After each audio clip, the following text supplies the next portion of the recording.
Good evening, artists, and welcome back to the Mickle Art YouTube channel. Today we're going through the extremely arduous process of drawing myself a new cell phone wallpaper.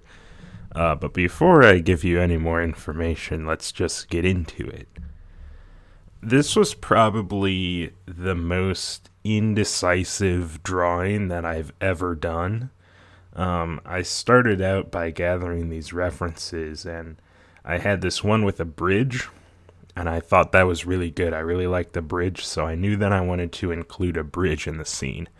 And that is about the only decision that I did not go back on at any point. So you see there, I started an entire environmental sketch, and then I decided that I didn't like it, and I deleted it and started it again. And that's going to be a running theme with this drawing. But I put in a little vanishing point, and then I barely used it, but at least I tried to follow the art rules. I find that when I do follow the art rules, it works out really well for me. Probably that's why they exist. But I am simply too stubborn to actually learn anything, and I would rather just fuck around. So I got the grass in, and when I put in the grass, since this is a spring-themed wallpaper, I tried to keep it in that kind of like light green, yellowish type of vibe, and overall I tried to include a lot of more pastel colors in the environment. I didn't do a great job of that on the characters, but that wasn't super one of my goals. But you have this light green, yellowish grass, and then the water is a bit lighter of a blue than I would have used if I was going for, say, something like the ocean. I did get the bridge in there, so the one thing that I had decided that I wanted actually made it into the drawing, so that was good. I added some wood grain to the bridge because that's quickly becoming one of like my favorite little details to include in a drawing. You see it if you've seen my the winter themed wallpaper that I did.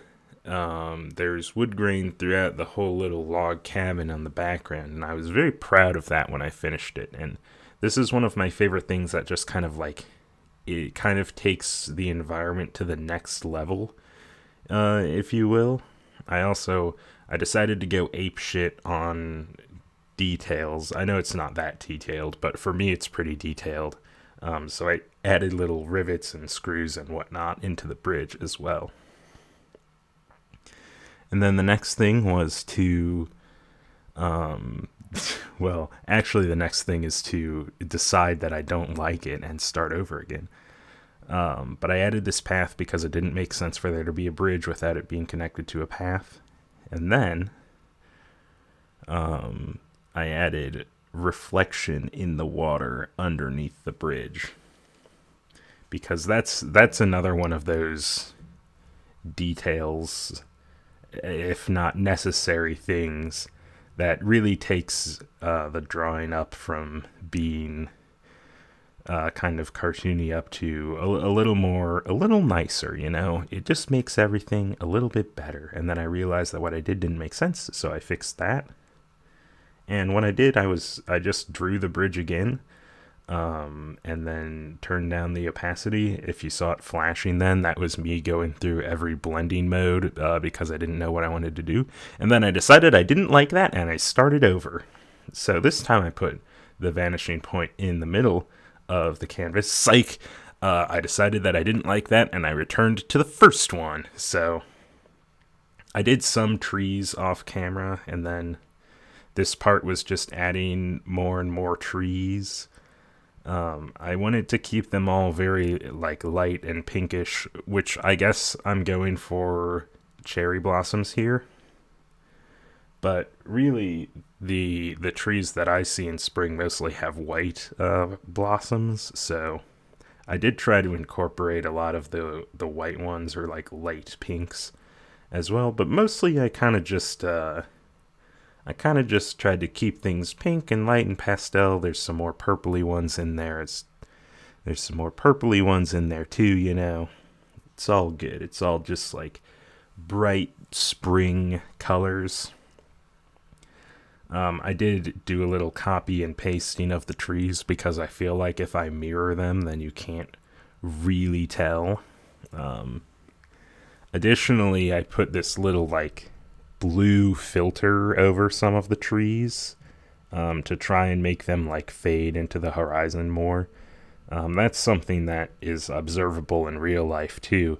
If you just like look at the horizon, you'll start to see things getting more and more blue as you look further. And I'm not a scientist, but my understanding is that is because there is literally more atmosphere between you and the thing you're looking at.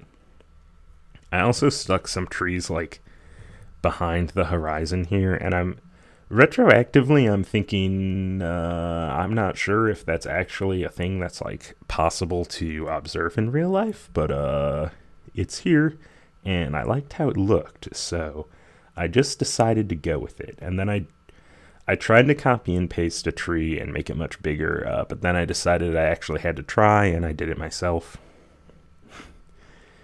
If you're wondering what the little red box is, because this is a phone wallpaper, your phone plays different little animations that affect the background when you're using it.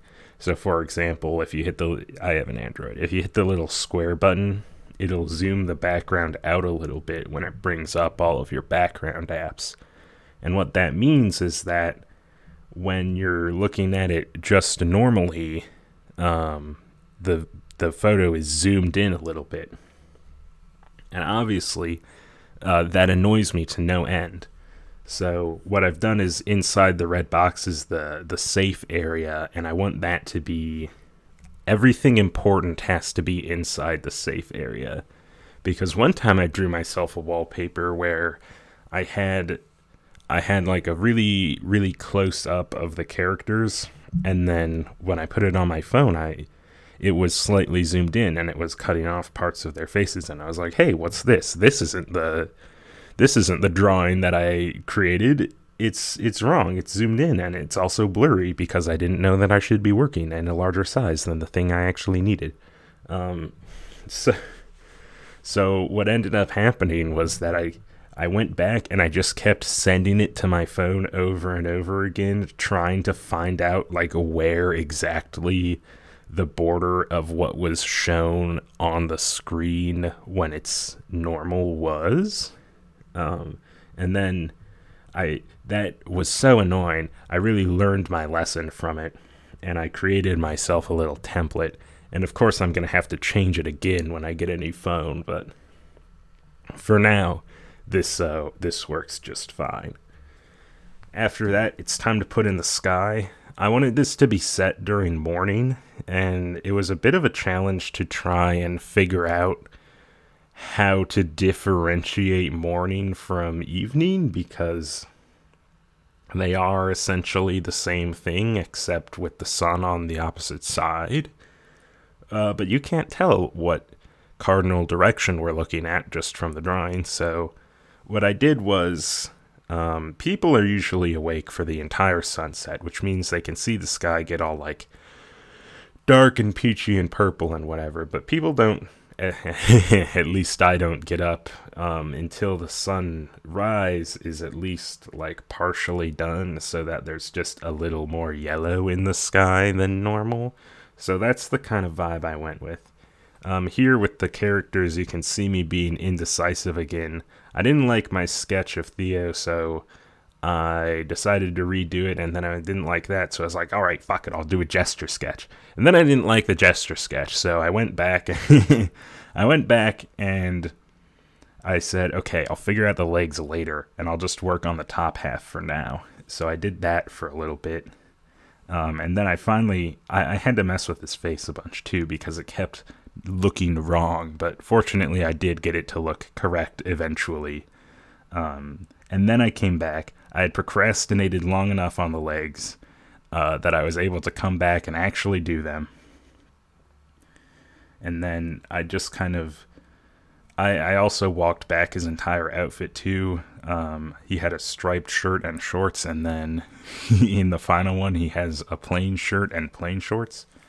To draw the characters, I I didn't remove the background. I just invisified the layers because I had them on while I was sketching, and it was fine, but it was just a little too annoying to keep having to look at the fully rendered background behind them. So I turned it off to do the sketch, which I think is probably a wise decision.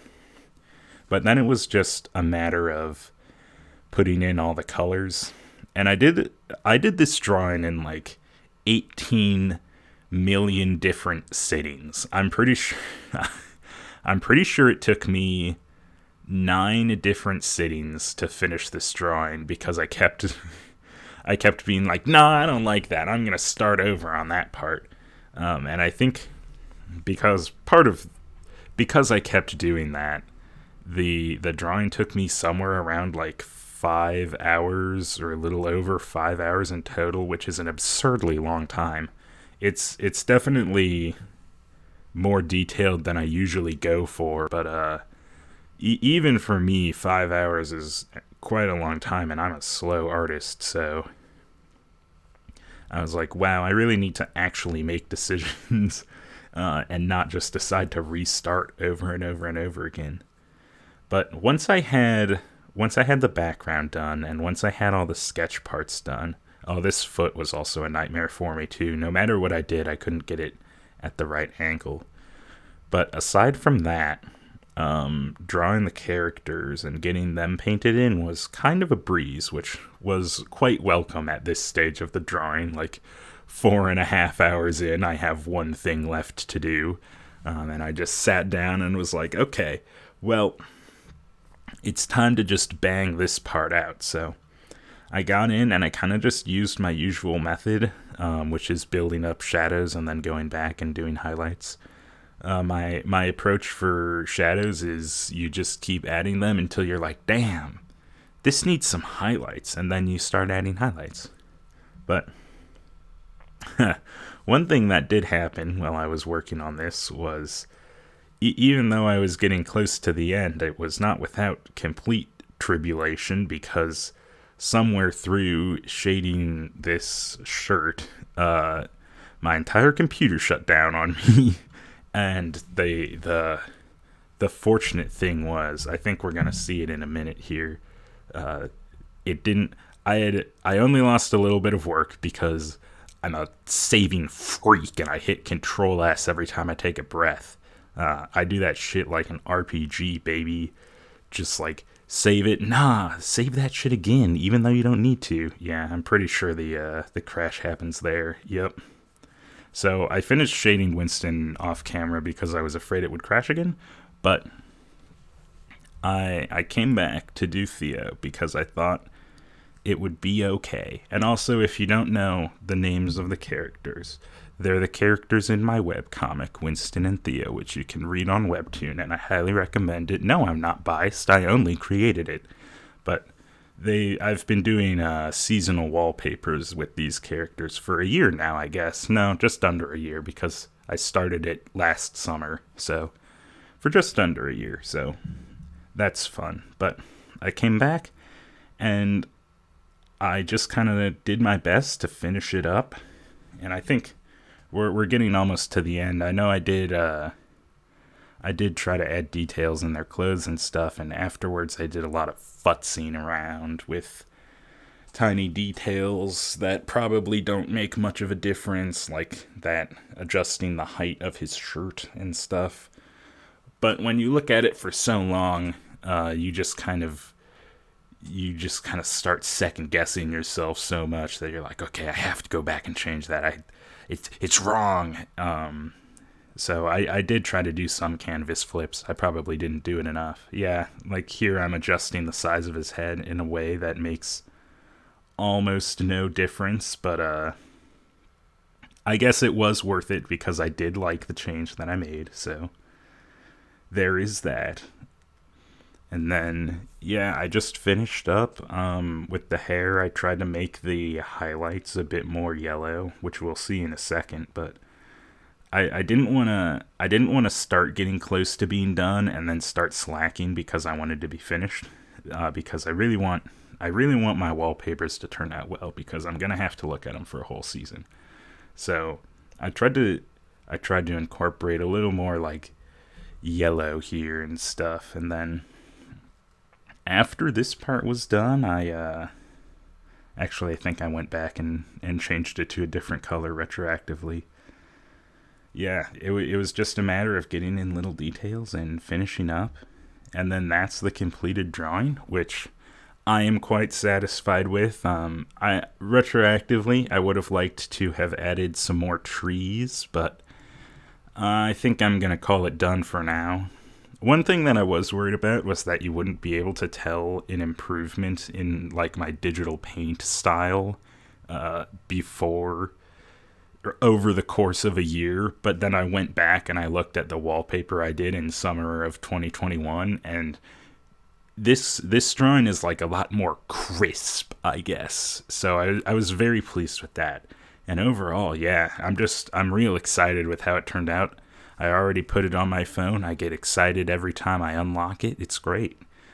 So, if you enjoyed me dialing back all of my decisions in this past 16 minutes, do feel free to like and to comment and to subscribe because that's all fun and good and it makes YouTube want to show my videos to more people. And making the videos, that shit's fun. So, I guess I'll see you the next time I make a little drawing. But for now, toodaloo!